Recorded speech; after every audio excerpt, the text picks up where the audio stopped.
Okay, moving on with a little bit of Chapter 2. We talked briefly about the first section of Chapter 2, which was a little bit more of in behavior and increasing, decreasing stuff.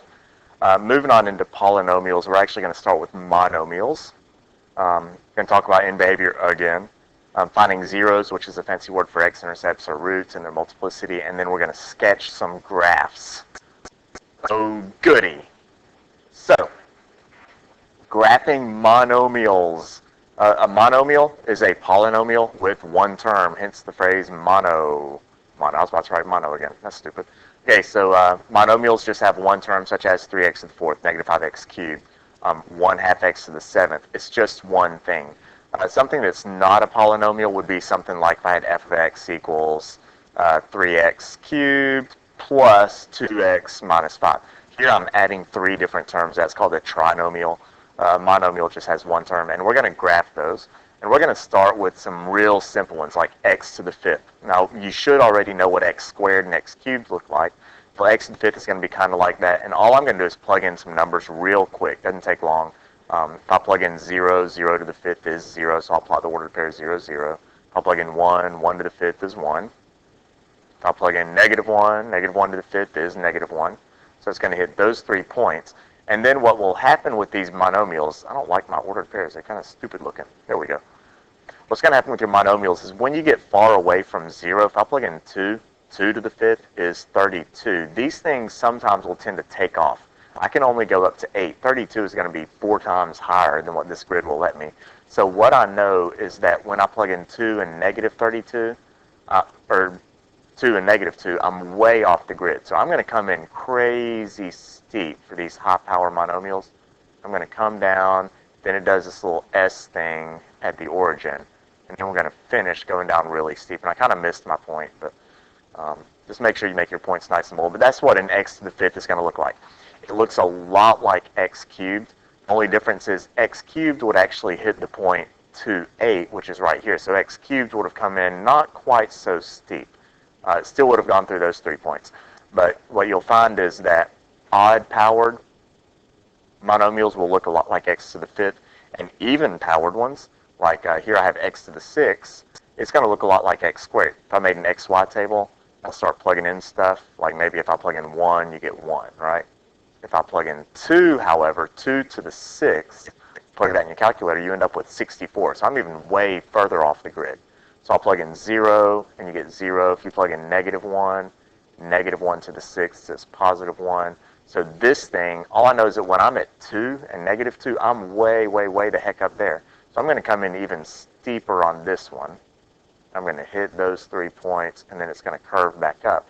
It's going to look a lot like a parabola. It's just a lot skinnier because a parabola would hit the ordered pair to 4. It would come in a lot fatter, and it would come down like that. So that's the difference between a parabola and an x to the sixth. The x to the sixth is going to be a lot steeper. And that's a really ugly graph, but you kind of get the idea. It's going to have that general U shape. I hope you get the idea. I don't know. Moving on. So those are the basic ones. That was x to the fifth and x to the sixth. Then I'm going to start being mean to you, and I'm going to throw in these transformations just like we just tested on today, which I don't know. I'm not getting a good vibe about those. I haven't looked at them yet. Anyway. So here I have x minus 1 to the fourth over 2. And just like with transformations, I'm going to get my parent function by just ignoring the transformations. And what I'm going to see is, there's my thinking land, is y equals x to the fourth. So there is my original graph, y equals x to the fourth. And then my transformations, I have minus 1 in the parentheses. So that's telling me I'm going to shift to the right 1. And then I'm dividing the whole thing by 2. Now that divided by 2 is not inside with the x, it's outside. So that means I'm actually going to divide my y-coordinates by 2. And I like to do this by starting with just a general table for, let's just start with x to the fourth. And then I will divide my y's by 2. So my y-coordinate divided by 2. And then we'll shift. So I'll just plot some points. Let's go negative 2 to the fourth is 16. Negative 1 to the fourth is 1. 0 to the fourth is 0. 1 to the fourth is 1. I'll plug in 2. 2 to the fourth is 16. And then we will divide all of those y-coordinates by 2. My x's stay the same. 16 divided by 2 is 8. Negative 1. 1 divided by 2 is 1 half. 0. 0 divided by 2 is 0. My x-coordinate stays the same. I'll divide my y's by 2. X-coordinate stays the same. 16 divided by 2 is 8. And I'll plot those points. But once I plot them, and I'll kind of do this at the same time, I'll take those and then I will shift them all to the right 1 unit. So let's start with -2, 1, 2, 3, 4, 5, 6, 7, 8, and I'll shift it to the right 1 unit. -1, 1/2, and I'm going to shift that to the right 1 unit. 0, 0 will go to the right 1 unit. 1, 1/2 will go to the right 1 unit. Then I'll count. 2, 8 is going to go to the right 1 unit. And here I have 5 points. And I'm going to come down. I'm just going to graph them. And it's going to look kind of like y equals x squared. It's a little bit steeper. But that's the general shape of this graph. So same transformations. We're just starting with some functions that are not part of those that I said you had to memorize. So we're just going to kind of figure out x to the 4th on our own. How are we doing on time? 6 minutes. So there's graphing monomials. Let's see, moving on into something else. In behavior, I'm not going to talk about this much because this is now the 3rd time, but this is a chart that I actually copied out of the book. I just did a little screen capture. And it all depends on your leading coefficient and your degree. Notice they're calling the degree n. And a sub n to them is the leading coefficient. And this is the exact same stuff that I gave you over a week ago.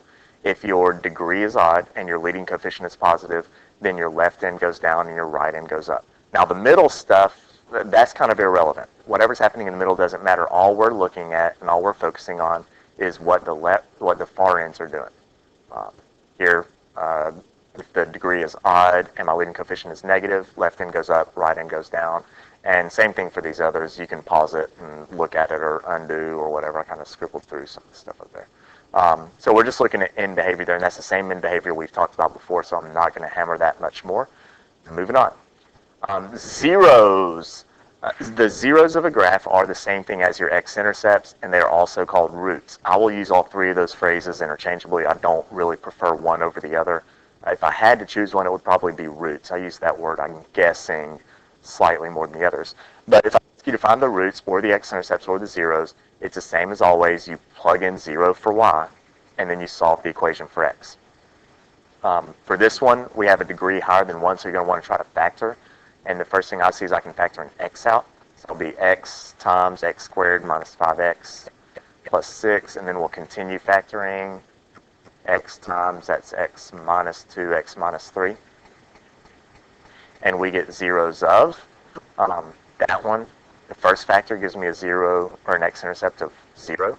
This one tells me that x is equal to 2, and this one tells me that x is equal to 3. So we have 3 x-intercepts, and the most number of x-intercepts you're going to get will always be equal to the degree. The degree of your polynomial tells you the number of roots. Sometimes your roots are imaginary, but the most I can get is 3. So now that I have 3, I know that's as many as I can get. So you set equal to 0, factor, and solve.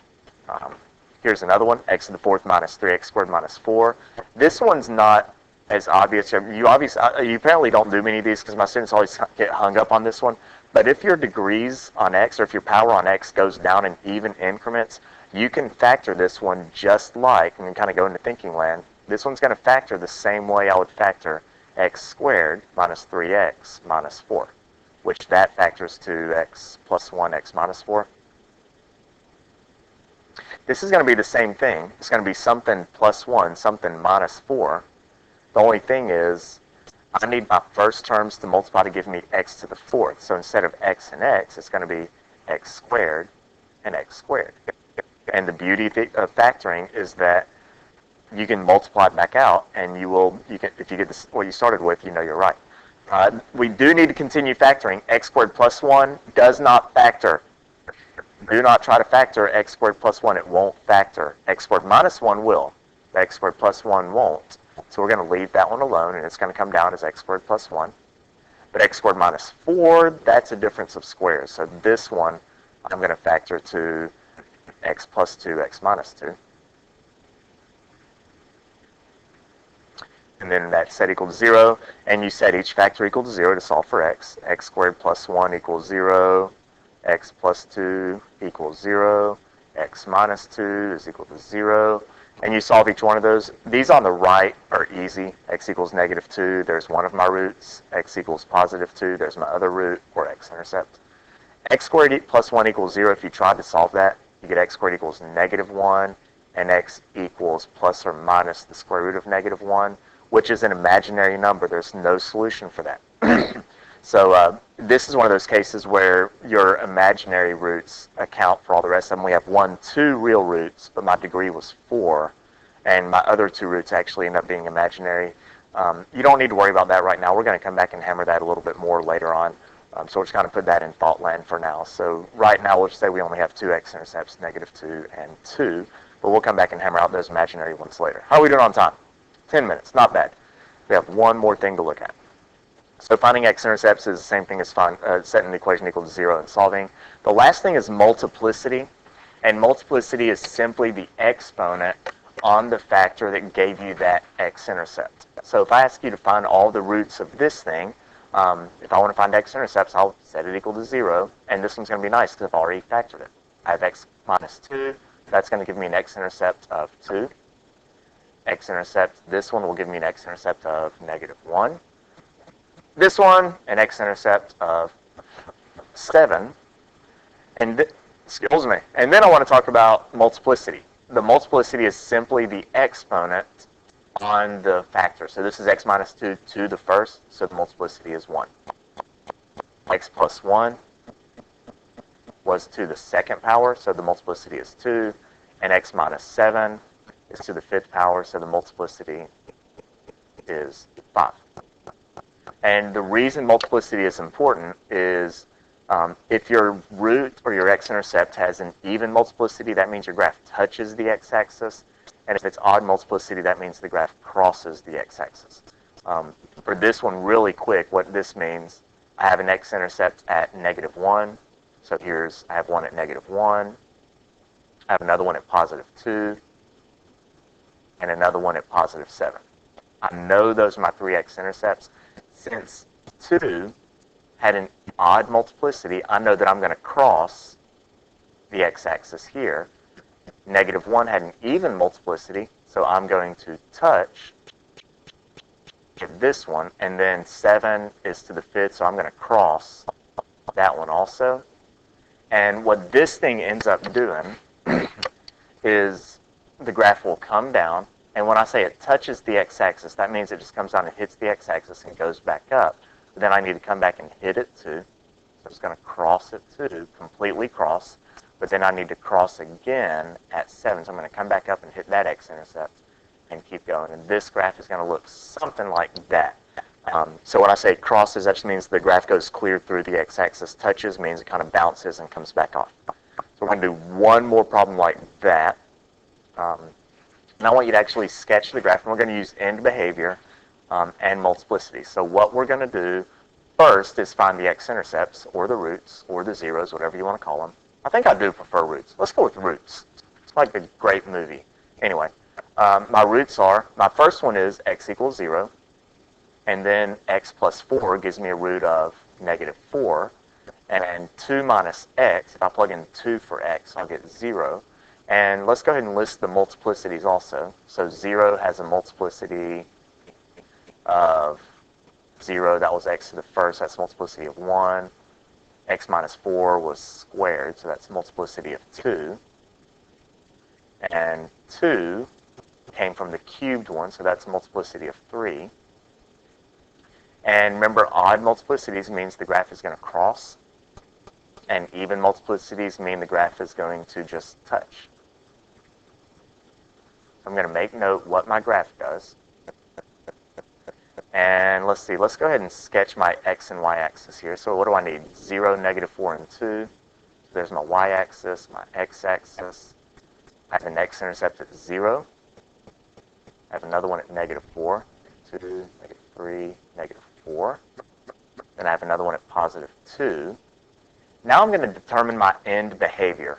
And the way we determine end behavior is we pretty much ignore the numbers. So for end behavior, remember we need to know the degree of the polynomial and whether it's a positive or negative leading coefficient.